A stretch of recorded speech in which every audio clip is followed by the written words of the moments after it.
Welcome to Humble Us. It's good to have you here today. Now, crochet hooks, they're these simple little things that create beautiful items. How fun are these? Let's start with this metal hook. It's a size 2. Use this one with super fine yarn, weight 1. This you can check on the back label of the yarn. The hook tip is not very big. Compare it to this next one, also made of metal, size 4 millimeter. Recommended to be used with fine yarn, weight 2. Again, you will see this on the label that comes with the yarn. Now this plastic one is much bigger, size 10 millimeters. Use it with bulky yarns like weight 5. There's even bigger hooks like this blue one, which came without a size. That's okay, you can try out different yarns and get creative. Now these are my favorite hooks.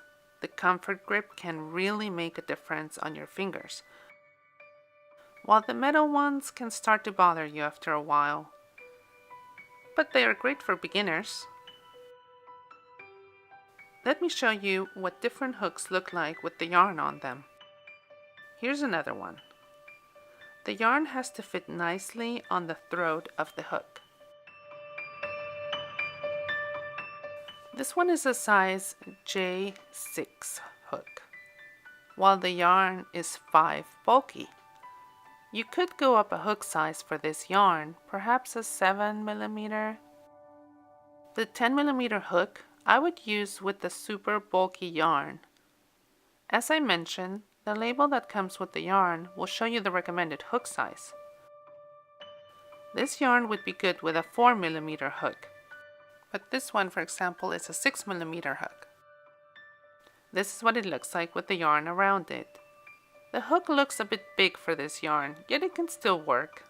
I say you're the creator, you decide what works. Here's a blunt-ended yarn needle. I cannot live without it, and I don't remember where I got it. Probably Michael's or Joann's. It's a must-have. And of course, scissors. If you're a beginner, get yourself a metal hook. Don't invest too much until you know if you like to crochet. And also don't go crazy with the hook size. The charts are so confusing, and between the US, UK, Canada, Japan, it's impossible to keep up with all of them. I say use what works. Thanks for stopping by.